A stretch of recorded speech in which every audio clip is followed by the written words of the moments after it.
Neste vídeo nós vamos calcular a área da superfície de um corpo de revolução.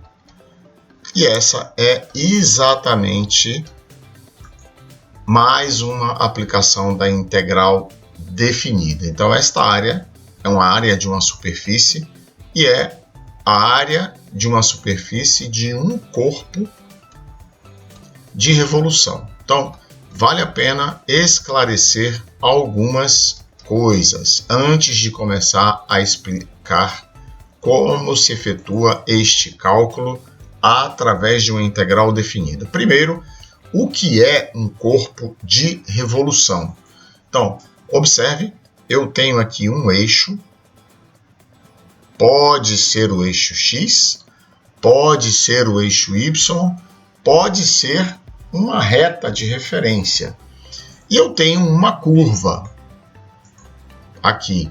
No caso de rodar em torno do eixo X, é y igual a f de x.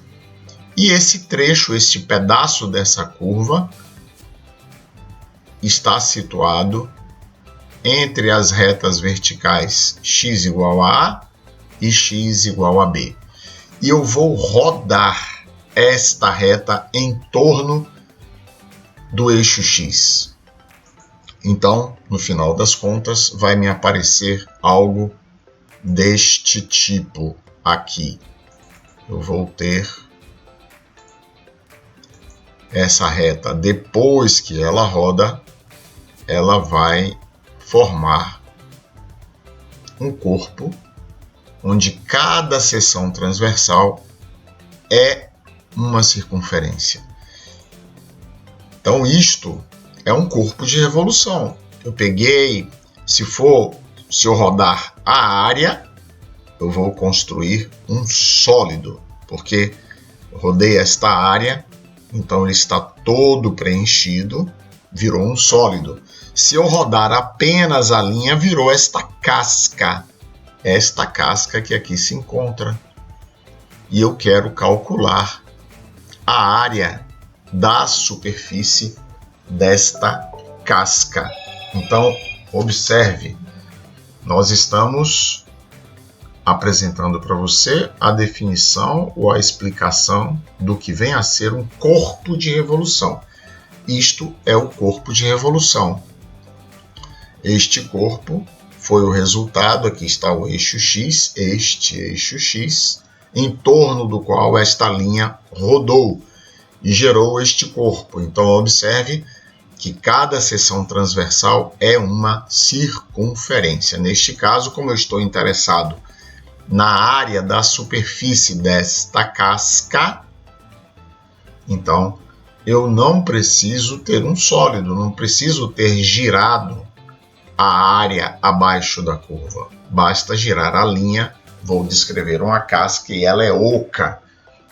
Não importa agora, né? Eu sei que eu girei a casca. Muito bem.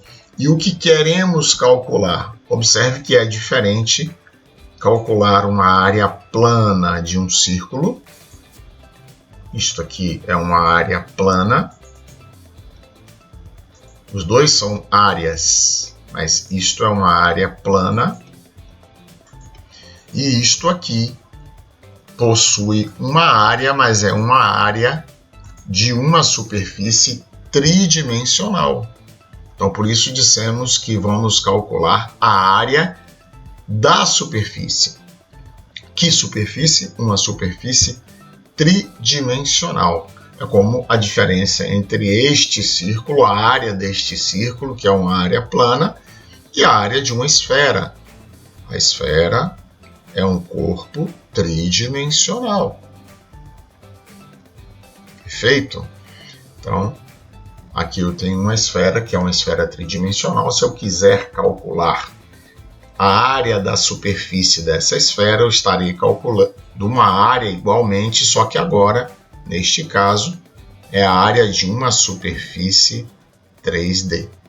Muito bem, é isto que vamos fazer. Então já explicamos o que é um corpo de revolução, já explicamos o que vamos calcular, que é a área de uma superfície tridimensional.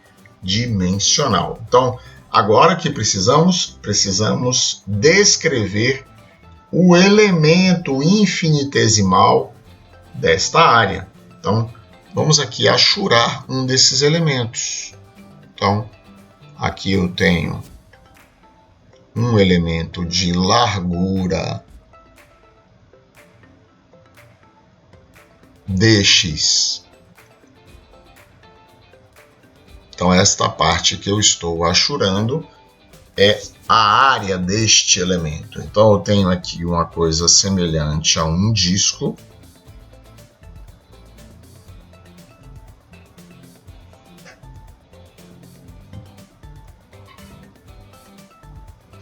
E o meu ds, aqui a largura deste disco, a espessura deste disco é dx.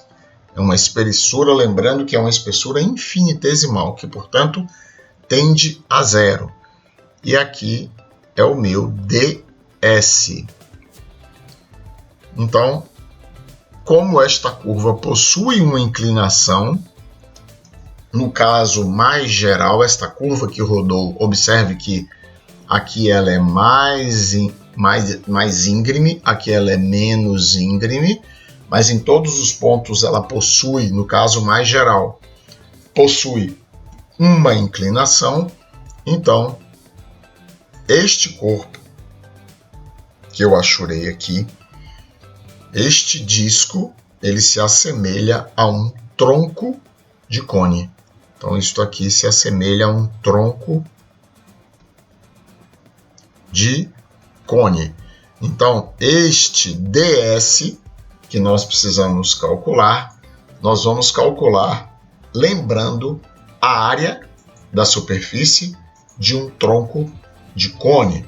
Então, vamos mostrar aqui a área da superfície de um tronco de cone. Então, observe se fosse uma casca cilíndrica, você já não teria aquela inclinação. Essa parte aqui seria reta, essa parte daqui. Se fosse uma casca cilíndrica, então conhecido este raio aqui, se fosse casca cilíndrica, se fosse uma casca cilíndrica, como seria isso? Seria 2πr, se eu conhecer este raio aqui, vezes esta largura ΔX. Então, 2πr multiplicado por ΔX seria a área dessa casca cilíndrica, mas não é uma casca cilíndrica, é um tronco de cone, né? Então, como é o tronco de cone? Eu tenho aqui a geratriz, tenho aqui o raio deste pedaço, o raio deste outro pedaço. Então, digamos que este raio aqui seja R1 e que este raio seja R2. E aqui é a geratriz. O que é a geratriz? É esse comprimento aqui, ó. Este comprimento é o comprimento que nós chamamos de geratriz. Então, observe, vai existir um raio médio entre R1 e R2. Vamos escrever esse raio médio, R1 mais R2 sobre 2, multiplicado por 2π. Então, 2π raio médio vezes G. G é este tamanho aqui. Então, isto aqui é a área da superfície de um tronco de cone. 2π vezes o raio médio. Observe que a fórmula é semelhante à fórmula que dá a superfície lateral de uma casca cilíndrica. Apenas, em vez de eu botar, não tem um raio constante, é um raio médio, porque R1 é diferente de R2. 2π vezes R1 mais R2 sobre 2 vezes G. Mas, no caso deste nosso tronco de cone, que é um tronco de cone infinitesimal de largura dx que tende a zero, então este tronco de cone vai acabar sendo como se ele não tivesse largura, como se essa largura fosse zero. Portanto, o raio de um lado é igual ao raio do outro. Então vamos subir aqui para que você veja, ó, o raio que gira em cada ponto é igual à altura y. E quem é y? Y é igual a f de x. Então, tudo que eu vou ter é o meu ds igual a 2π vezes y, multiplicado agora pela geratriz. E esta geratriz, se eu olhar de lado, aqui agora, a geratriz desta figura, é claro que ali eu não tenho outro remédio senão exagerar, não tenho condições de fazer algo que tende a zero. Então, aqui eu estou olhando aquele elemento que tem uma largura dx, mas aqui eu tenho a minha geratriz. Esta geratriz é o dl daquela curva. Ou seja, se eu separar um pedacinho aqui,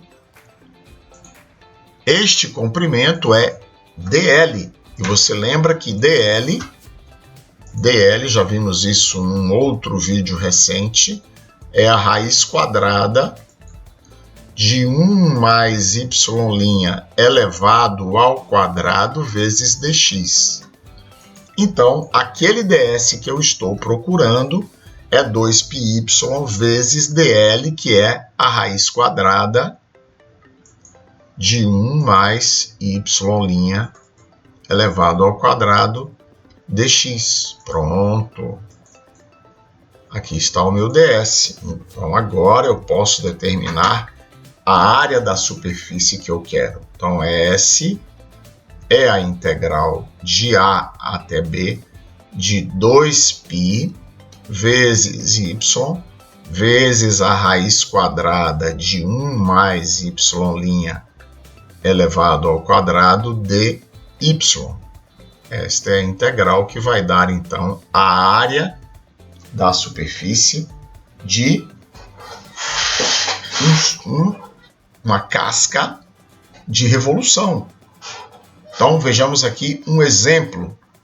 O exemplo é o exemplo da esfera. Como é a esfera? Eu posso obter a esfera girando uma meia circunferência, x, y. Então, aqui está a circunferência, vai de menos r até r. Eu vou girar esta casca, esta linha, e vou obter uma esfera. E eu quero, então, a superfície desta esfera de raio r. Observe que de menos r a r eu tenho o diâmetro da esfera, mas o raio, claro, é igual a r. E como é a equação desta curva? É y igual a raiz quadrada de R2 menos X2. Observe que aqui eu preciso de y' para inserir ali. Então, y' eu vejo, depois você pode conferir usando a regra de derivação da função composta, vulga regra da cadeia, y' é menos x dividido pela raiz quadrada de R2 menos X2. Muito bem, eu vejo então que 1 mais y' ao quadrado, que eu vou ter que inserir dentro daquela raiz, é igual R2 menos X2. 1 mais X2 sobre R2 menos X2 é R2 menos X2 mais X2. Então, 1 mais y' ao quadrado nada mais é do que R2 dividido por R2 menos X2. E quando eu inserir na raiz quadrada, esse R2 vai virar R. Portanto, meu S é igual a integral de A até B de 2π vezes y, que é a raiz quadrada de R2 menos x2, vezes 1 mais y ao quadrado dentro da raiz. Portanto, o numerador vira R e o denominador vira a raiz quadrada de R2 menos x2. Tudo isso multiplicado por dx. Perdoe-me, aqui é claro que é dx aqui na fórmula. Aqui é dx, portanto, 1 mais y, dx. Então, cancela a raiz quadrada de R2 menos x2. 2πr pode sair da integral, porque tudo constante. Integral de A até B. No caso destes limites de integração, é claro que são de menos R até R. Então, aqui também, de menos R até R, de menos R até R, de dx. Isto é igual a 2πr, então S é igual a 2πr, vezes a integral de dx, que é x, avaliado de menos R a R, que é igual a R menos menos R, portanto, isso é 2πr vezes avaliado em R dá R, menos a avaliação em menos R, que dá menos R. Então, isso é 2πr vezes 2R, que vai me dar a consagrada fórmula da área da superfície de uma esfera, que é 4πr ao quadrado. Aqui está, então, a solução deste exercício. Eu espero que você tenha entendido. Se lhe restou alguma dúvida, apenas coloque nos comentários que eu responderei. Um grande abraço, até o nosso próximo vídeo.